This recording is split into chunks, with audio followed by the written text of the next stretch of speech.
One of the films I've been obsessed with in the last few years is a dark comedy called Chameleon Street. It's a film from 1989, written, directed, and starred in by Wendell B. Harris. The film is this unorthodox biopic based on William Douglas Street Jr.'s real-life exploits as a career con artist in the city of Detroit. The man's exploits go to great lengths, from extorting a pro baseball player to pretending to be a sports reporter to being a doctor performing numerous successful hysterectomies, an Ivy League student to eventually ending up as a lawyer. Notoriously, he does all this in a bid to have money and to find a job, but most of all he does this to This is boring! escape the boredom of his own life. The film is a complex, biting satire of a black man unraveling the mythological bootstrap meritocracy of America, and has only recently received a 4K restoration by Arbelo's Films. The film is a masterful work of independent cinema, and officially so, as it was awarded the Grand Jury Prize at Sundance in 1990. This is the same prize Steven Soderbergh won the year before with Sex, Lies, and Videotape, and which granted him a long-term and successful film career. But why have most of us never heard of Wendell B. Harris or Chameleon Street? The whole lore about Chameleon Street's production, reception, and block distribution have endlessly intrigued me. This convoluted process and unjust industry handling ironically became this messed up testament to Chameleon Street's very own themes. Adding to this irony is the fact that this film was technically released during the Black New Wave era, which is an era which ran in the US from the late 1980s to the 1990s. Interestingly, Chameleon Street is rarely mentioned among his well-known peers, and has therefore never really benefited from the momentum of this canon, which is peculiar to say the least. The Black New Wave is said to have started with Spike Lee's debut, She's Gotta Have It, from 1986, and continued with School Days and Do the Right Thing from 1989. This wave also included alumni such as Boys in the Hood by John Singleton and Menace to Society by the Hughes Brothers. This wave of black film was defined as being helmed by African American directors telling stories usually set in black neighborhoods in New York or Los Angeles, and were especially made with black audiences in mind. Finally, as this was not always the case with its predecessors, such as the blaxploitation era, for instance, these films unapologetically took on cultural politics around race and addressed issues such as representation, racial inequality, gentrification, and police brutality. The film articles from back in those days are an interesting read in hindsight, as we're, dare I say, nearing the end of another supposed black film wave or renaissance at the moment. Every few years we are presented with the promise of another black film wave or renaissance that will supposedly and finally bring upon the sustained success of black filmmakers and their respective POVs, finally enriching the scope of stories coming out of Hollywood for the better of us all. A critical eye would have noticed that this long-awaited recognition of black film usually flares up during periods of cultural and political conversations around race relations within the Western zeitgeist. It always happens when we hit another threshold, another boiling point in racial and or social injustices, usually ones that are not much different than the ones from decades before. This is a time when black films will gain large-scale recognition. A disclaimer though, this is not me undermining the impact these black films have made in their respective eras. This is me entertaining my own curiosities and untangling my uneasiness towards the finicky demands that are made of black film within our broader cultural landscapes. So, I am carefully observing that we're hitting the end of a cycle again, the one led by Jordan Peele's Get Out this time. But I'm also wondering, Why does the success and prominence of black film remain periodic and cyclical and is never truly sustained? Well, the story is always the same. The cycle is led by one exceptional film which touches upon the current zeitgeist. Peer films or TV series that are just as excellent are able to finally find momentum on this very wave, which sounds incredible. However, will have already seduced studio execs and other usually more surface level copycats of these groundbreaking films are then created with broader audiences in mind. The format is then repeated ad nauseum, with each studio having their own version, beating the dead horse until it is usually tone deaf and devoid of the nuance these narratives previously possessed. The film wave then loses its core audience as we become more and more exasperated as a whole. Yara Zaid made a great video essay about this recently, which I will link in the video description, about the flood of Get Out copycats we have been inundated with since 2017. This is the inconspicuous trap of a film industry that sees black film through a lens of marginality and novelty, a condition that is not only detrimental to Afro-diasporic filmmakers around the globe, but a fundamental impoverishment of the film canon and its industry as a whole. Why is it that the recognition of black film requires cultural revolution as a prerequisite? And how did these preconceived demands of black film end up hurting a film like Chameleon Street? Bear with my thought process for a moment, as I think we need to develop a collective lens to mindfully analyze Chameleon Street and its mistreatment. What if the root of the trouble in all of this is that the category of black film is implicitly tethered to the weight of social realities and truths? This would make it an issue rooted in the othering of black experiences. In this context, when black filmmakers do realize their cinematic visions, they automatically become these breaths of fresh air. Oh, finally, a new perspective. Oh, I've never looked at it in this way before, or wow, what a revelation. It's a discussion that boils down to the impoverished state of our collective cinematic canon. An impoverishment that it also causes a disappearance of genre when audiences gaze upon films made by black filmmakers. The term black film has become a vacant self-reference.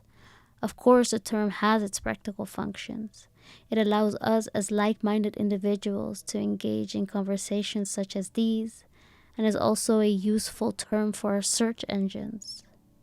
However, for Chameleon Street, the term became more of a hindrance, and it is a great case study of how this type of categorization can be wielded as a means to an end by the film industry. It is a double-edged sword, if you will, which is the reason why I'm presenting the term black film like this for the rest of this video essay. We have to gain a collective awareness of how we subconsciously shift our gazes in relation to black film.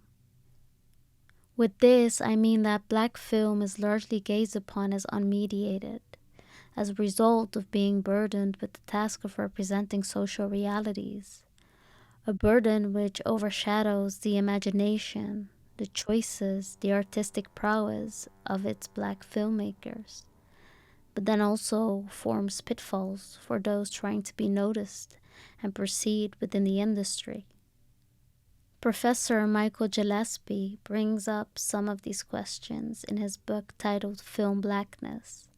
In this book, he lays out how and why we should circumvent the primary projection of social truth upon black film, and he emphasizes the importance of learning to read them as works of art in their own right, as works of art that practice particular forms, tones, and film syntax, while being intertwined with their specific social-political context, rather than just being completely defined by them.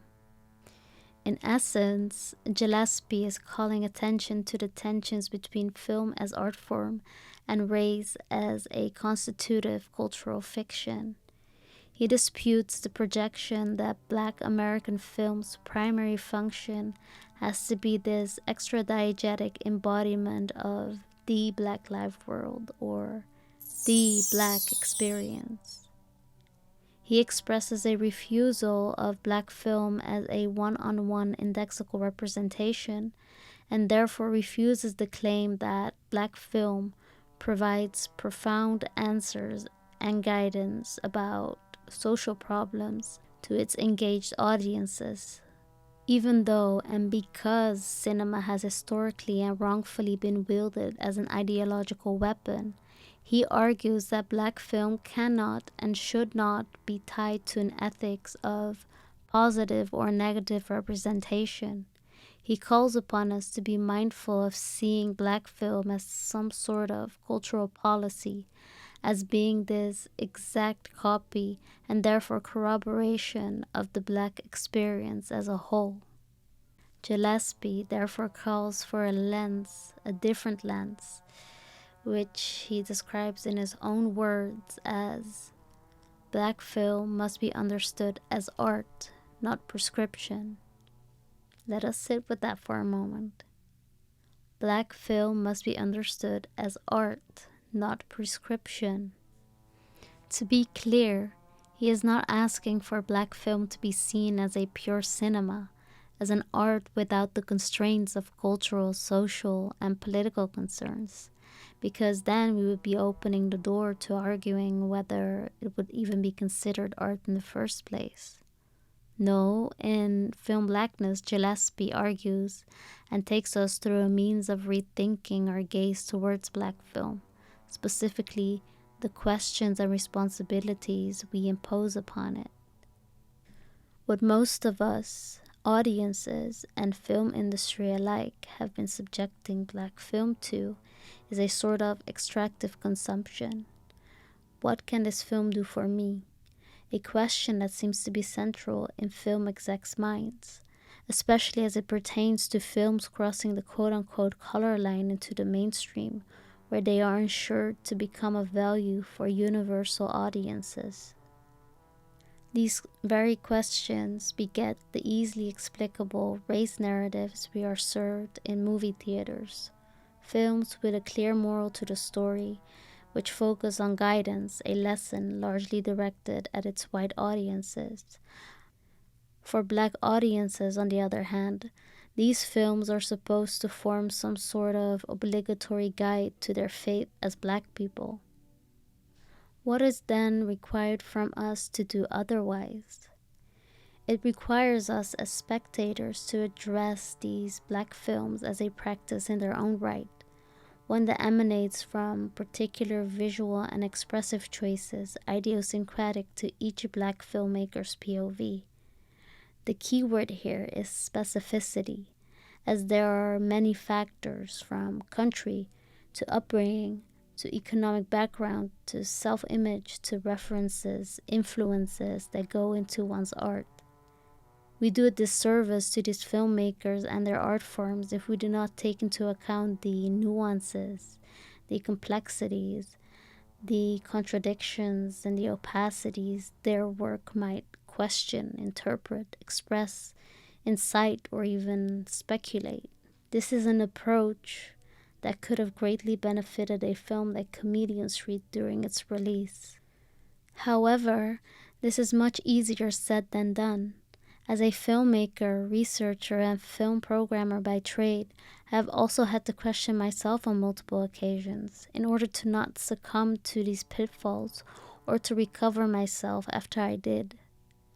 This gaze towards Black film is quite insidious, and it requires us to ask many questions, some of which we may not be able to answer directly, but can ready the paths towards doing so later on. We must honestly and collectively ask ourselves what the designation of Black film promises and what it disallows. How does this categorization shift our very gaze as spectators? What if black film could be something other than embodied? What if it did not hinge on guarantees of one universal black subjectivity? What if being a critical spectator requires us to embrace a more contextual, relational, and even speculative gaze rather than a moral one? One that takes all influential elements woven into a film's creation process into consideration as a whole, rather than trying to capture its distilled messaging that adheres to the black experience, and wielding it as a means to whatever perhaps self-serving end. As a thought daughter, I have given rise to a plethora of large questions that I cannot even begin to answer in this tiny little video essay. But let's continue to follow this train of thought and finally analyze Chameleon Street, as I believe this cinematic masterpiece wore and is still wearing the cross of these captive and prescriptive projections. So how does Chameleon Street escape this capture? To start, the film does not only escape capture as a con artist narrative about a talented trickster, the film itself escapes capture formally and presents us with a masterclass at this. An understanding of its art and not prescription is therefore imperative for Chameleon Street. Throughout its filmmaking process, Wendell B. had 3 years of correspondence and visits with the real Douglas Street.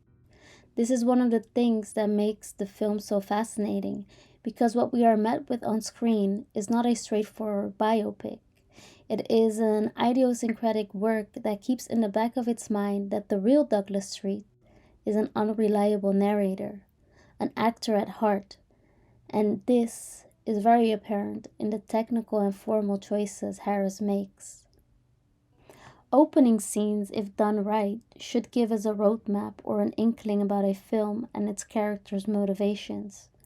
Chameleon Street's opening scene starts with Douglas Street speaking with a prison psychologist. The psychologist asks him about his plans after he's released in order to gauge his rehabilitation. Are there going to be more impersonations, he asks. Douglas shakes no. Enough is enough. The therapist challenges him. I don't believe you. Doug responds. Would I lie? I don't think you're necessarily lying. I think you behave in complementarity. Do you know what that means? No. Bullshit. He knows Street's methods. He knows Street's intuits other people's needs and then becomes them in order to achieve an end. He knows that Street is aware of the fact that he is supposed to diagnose his neurosis. Doug responds. Neurosis are red, neurosis are blue. He opens Pandora's box. Sit down. Gotta be tight. Shut up. For the first time, tight. Don't cross me. A flood of voices engulf the scene. However, the main voice is easily distinguishable, an indication of the central role Street will take in his own retelling. He'll barely be leaving our sides as spectators. Not only that, the sharp cuts, the flashing images, preemptively let us know that we as spectators will not have an opportunity to ground ourselves throughout.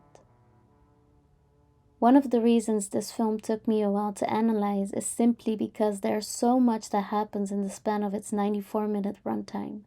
An intentional choice by Harris. It allows the narrative to escape our capture and description, a choice which is fundamental to the film's subject matters. And Chameleon Street does all of this with so much style, both in structure and in transgressions of reality. As a spectator, one is taken through Douglas Street's journey from being a run-of-the-mill extortionist to a sports journalist at Time magazine to a Harvard-educated doctor to a Yale exchange student from Martinique to being a lawyer, plus various other small deceptions in between. We are constantly yanked from scene to situation without having any closure on the last. This is signaled with the reoccurring visual motive of the train rushing us through Street's journey, we are never allowed to settle into a scene or a version of Douglas Street. He decides our present at any given moment. This is the genius of Wendell B. Harris's film syntax. He brilliantly makes use of various techniques such as instant replays to relay emphasis on particular situations, like his physical attraction to basketball player Paula McGee, the racial violence in his altercation with that white man at the restaurant, as well as his interaction with his lover at Yale. There's montages with various mediums, such as home videos in his wedding footage, TV appearances after his extortion stint, freeze frames, which I will address in more depth later on, and the disruptive or subliminal uses of sound and voiceover to steer his audience. The point in all of this is distraction. Douglas Street doesn't want us to ever become grounded in his journey. Whether he doesn't want us to start poking holes into his deceptions and delusions, or whether he simply enjoys being the arbiter of chaos in any situation, it doesn't really matter. We are always 3 steps behind him. He is not only untrustworthy to those around him, but he is fundamentally disloyal to us as spectators. The only extent to which he cares about us is in the continuation of his own lore and notoriety. Another subjective way in which this film escapes capture is in honoring the protagonist's profound rejection of a specific reasoning, a reasoning of why he does what he does. It challenges our general expectations of what a film is supposed to be, especially the misguided desires we have for black film. It challenges our expectations for there to be a moral to the story at all times. Our expected manners of engaging with these narratives are constantly swatted away by Wendell B. Harris. This is what the character, the man he is portraying, requires in his retelling. Street, albeit highly intelligent, skilled, charming, possessing razor-sharp wit, is everything but a man of morality. He is a horrible husband, a deadbeat father, and views everyone around him as pawns for his elaborate scheme. He is not a hero or an anti-hero, because those would denote some sort of a moral compass. No, in many ways he is the perfect character to lay bare America's illusionary meritocracy and its bootstrap culture. As cunning, knowledgeable, and skilled as he is, he never capitally succeeded by any means. Matter of fact, the real Douglas Street never even made more than $4,000 on his endeavors. He never managed to create a career with longevity. There is no moral to the story here except his commitment to the journey itself, his masquerade, his masterpiece. The utterance of "I am Chameleon Street" in the film's opening credits is indicative of a man with no concern of upholding a grand narrative about his own identity. That and his name are of no weight to the plot whatsoever. The film is about the masquerade itself. Chameleon Street is rife with mask references, whether it be a literal African mask or his doctor mustache or this yuppie haircut, sunglasses, the sheer faith he put in this thrifted corduroy blazer at Yale. His masks always end up working for him. The one I particularly liked, and which references another classic work of cinema, is the beast costume he wears to a literal masquerade in his Yale era. The costume references La Belle et la Bête, the 1946 film by Jean Cocteau, an absolutely stunning work of classic illusionary cinema magic. A film Doug loves and watches to replenish himself on his conning streak. It makes an exceptionally fitting costume for Street, as La Bête, the beast, is made up of a complex amalgamation of contradictions. He is both powerful and cruel, majestic and grotesque, as well as sensitive and callous, Following the film's visual and formal choices, this is where Chameleon Street finally reveals a portal, a doorway to its politics. The film's insistence on depicting different masks throughout its course runs parallel to the idea, to the condition, that requires some Black Americans to take on different personas in order to succeed in the United States. Reading this Black film as art means that this is a cinematic interpretation on the performance of race and identity. This connects the film to a larger artistic context, a connection that not only I, but many others were pulled towards in their viewing. The reminiscence of Ralph Ellison's 1950s literary masterpiece, Invisible Man. They are both completely distinctive visions of similar themes. Humor me for 1 minute, and let me pull up part of the novel's prologue for you. I am an invisible man. No, I am not a spook like those who haunted Edgar Allan Poe, nor am I one of your Hollywood movie ectoplasms. I am a man of substance, of flesh and bone, fiber and liquids, and I might even be said to possess a mind. I am invisible, understand, simply because people refuse to see me. Like the bodiless heads you see sometimes in circus sideshows, it is as though I have been surrounded by mirrors of heart distorting glass. When they approach me, they see only my surroundings, themselves, or figments of their imagination. Indeed, everything and anything except me. Nor is my invisibility exactly a matter of a biochemical accident to my epidermis.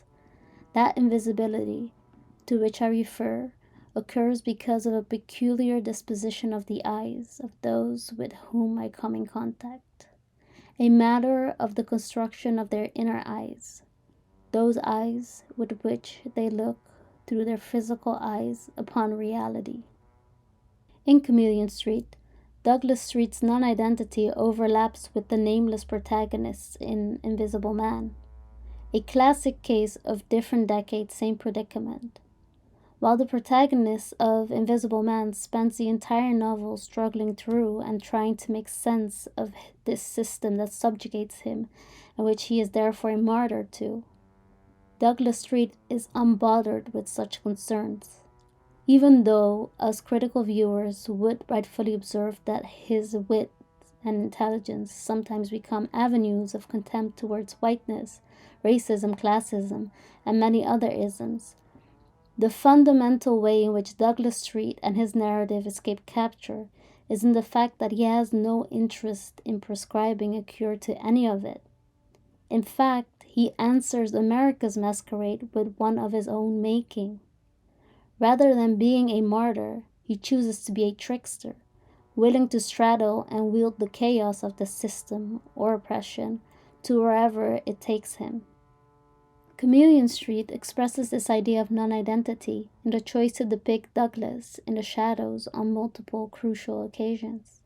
This happens while planning his first conning scheme with the baseball player, but most notably it happens the last time we witness him in the after-credits scene. In the last scene, we see various people who showed up as main or side characters throughout the film. They simultaneously perform their own retelling of the animal fable of the frog and the scorpion. In the fable, a scorpion has to cross a river but is unable to do so because he can't swim. In comes the frog, and the scorpion asks if he can hitch a ride on his back.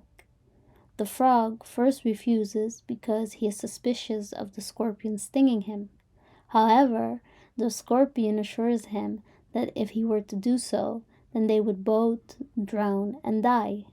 So the frog agrees, but midway through their journey, the scorpion stings the frog anyway. The frog asks him, Why? Why did you do it, you fool? Now we're both going to die. and the scorpion answers, Well, because it's my character. Street is but a shade, a blank or even black space, the void behind the mask. Notice how he does not say that it is in his character, but that it is his character. This is the first time he deliberately references his mask, that he is only loyal, he is only committed to the bit, and that he is to the very bitter end. The film is fundamentally disobedient in its craft, especially in the ways it subconsciously points towards the conditioning and performativity of race and class. This disobedience expanded towards his refusal to lay out a simple moral to the story, a choice which ended up having dire consequences for Chameleon Street's Hollywood treatment. In this very refusal, Chameleon Street's artistic universe came to exist outside of the oversimplified category of black film and paid for it handsomely.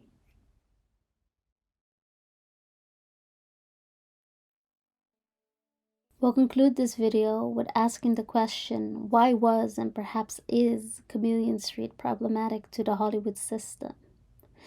As mentioned before, Chameleon Street had a turbulent journey after being awarded the Grand Jury Prize at Sundance. After this awarded prestige, Wendell B. Harris's career should have been smooth, with opportunities showing up everywhere he went. Harris, instead, spent years trying to find distribution for his debut film, but he was, in his own words, constantly met with rejection. We had heard, time after time, the same thing from virtually every one of them. We don't know how to market the picture. We don't know who the audience is. We're confused. We haven't got a hook. We can't imagine a poster. The film was labeled unpredictable and cagey and scared off Hollywood distributors as they couldn't imagine an audience for it. As they struggled to reconcile it as a black film, Warner Brothers decided to give it the foreign film treatment. They decided to buy the film's rights in order to make a more accessible remake of it. I've read multiple accounts about this, but apparently they were planning to remake it with Will Smith or Arsenio Hall in the lead role. Two very beloved black comedic actors that would aid in sanitizing and smilifying the film. This choice to change a film that is so singular in vision, as well as visually and politically complex, into a more commercial and likable product is very diabolical work, if you ask me. In translation, the studio system did not know where to place Chameleon Street since it could not satisfy the system's identitarian fantasies about the black experience. They did not deem it sellable because it did not peddle some pedantic social lesson to its wider, and in this case specifically wider, audiences. They were afraid the film would alienate them. Therefore, the film was not valued on its merits of visual metaphors, narrative devices, or sound techniques, but rather punished for its disloyalty to make its audiences a well-defined offering.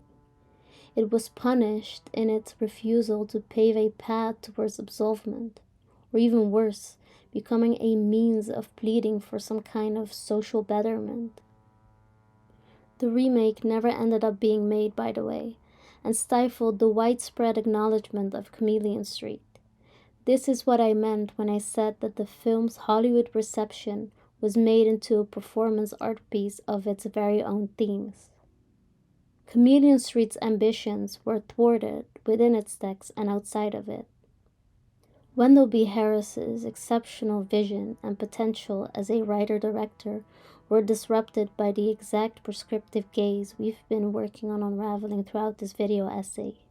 His vision was buried in a captive and prescriptive gaze, and what a great loss that was for all of us.